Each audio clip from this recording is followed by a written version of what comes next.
Trichy hallmark business பள்ளியில் நடைபெறும் personal branding work shop நிகழ்ச்சியில் ரொட்டேரியன் டாக்டர் கே சீனிவாசன் கலந்து கொண்டு சிறப்பிக்கிறார்.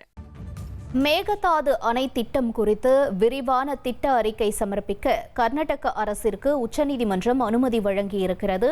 முக்கிய செய்தியாக பார்த்துக் கொண்டிருக்கிறோம். விவரங்களோடு செய்தியாளர் வெங்கடேசன் இணைந்திருக்கிறார். வெங்கடேசன், வணக்கம். இந்த திட்ட அறிக்கையினுடைய அடுத்த கட்ட நடவடிக்கை என்னவாக இருக்கும்? இதனுடைய முக்கியத்துவம் என்ன? விவரங்களை பதிவு செய்யுங்க. வணக்கம். மேகதாட்டு பகுதியில் காவிரியின் குறுக்கே 67.16 டிஎம்சி கொள்ளளவில் 400 மெகாவாட் மின்சாரம் உற்பத்தி செய்ய 9,000 கோடி ரூபாய் செலவில் கர்நாடக அரசு ஒரு அணையை, மேகதாட்டு என்ற அணையை கட்ட திட்டமிட்டுள்ளது. இது காவிரி வழக்கில் உச்சநீதிமன்றத்தின் தீர்ப்புக்கு எதிராக உள்ளது என்றும், இதனால் காவிரி நீர்பிடிப்பு பகுதியிலிருந்து பெலிகுண்டுவில் கிடைத்து வரும் 177.25 டிஎம்சி தண்ணீர் கிடைக்காமல் போகும் என்றும், ஜூன் முதல் செப்டம்பர் வரை தமிழகத்திற்கு திறக்க வேண்டிய நீரின் அளவும் பாதிக்கப்படும் என்றும், இதனால் காவிரி நீரை நம்பியுள்ள லட்சக்கணக்கான விவசாயிகளின் வாழ்வாதாரம் பாதிக்கப்படும் என்றும், காவிரி டெல்டா பகுதியில் விவசாயம் கடுமையாக பாதிக்கப்பட்டு அணை கட்டப்பட்டால் 5,252 ஹெக்டேர் வனப்பகுதி தண்ணீருக்குள் மூழ்கி பாதிப்பு ஏற்படுத்தும் என்றும், எனவே இந்த மேகதாட்டு அணை திட்டம் தொடர்பாக கர்நாடக அரசின் விரிவான திட்ட அறிக்கையை நிராகரிக்க மத்திய நீர்வள ஆணையத்திற்கு உத்தரவிடக் கோரி உச்சநீதிமன்றத்தில் தமிழ்நாடு அரசு மனு தாக்கல் செய்திருந்தது.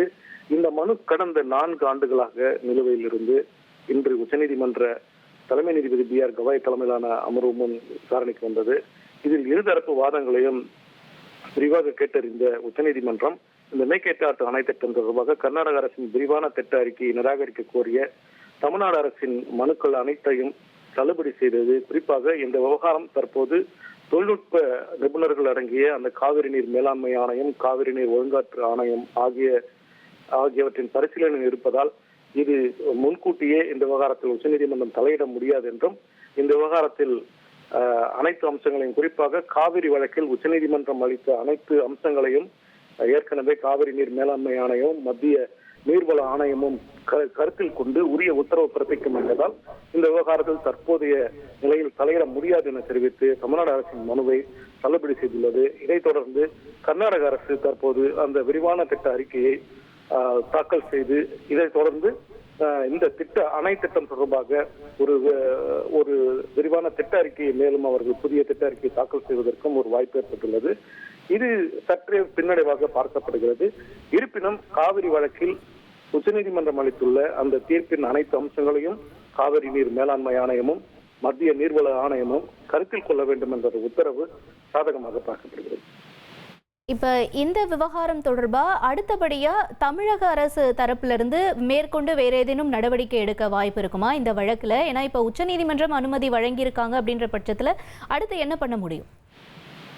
தமிழகத்திற்கு பொறுத்தவரை ஏற்கனவே இதில் 7 மனுக்கள், பல்வேறு மனுக்கள், குறிப்பாக சொல்ல வேண்டும் என்றால் இந்த கர்நாடக அரசுக்கு ஏற்கனவே அனுமதி அளித்துள்ள இந்த விரிவான திட்ட அறிக்கையை நிராகரிக்க கோரி ஏற்கனவே ஒரு மனு தாக்கல் செய்திருந்தது.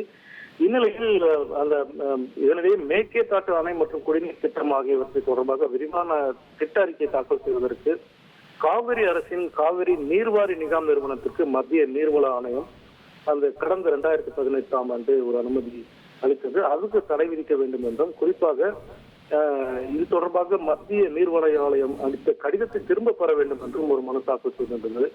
இந்த மனுக்கள் அனைத்தையும் தற்போது உச்சநீதிமன்றம் தள்ளுபடி செய்துள்ளது. உங்களுடைய தகவல்களுக்கு நன்றி வெங்கடேசன். தொடர்ந்து மேலும் ஒரு முக்கிய செய்தியை பார்க்கலாம். திருச்சி ஹால்மார்க் பிசினஸ் பள்ளியில் நடைபெறும் பர்சனல் பிராண்டிங் ஒர்க் ஷாப் நிகழ்ச்சியில் ரொட்டேரியன் டாக்டர் கே சீனிவாசன் கலந்து கொண்டு சிறப்பிக்கிறார்.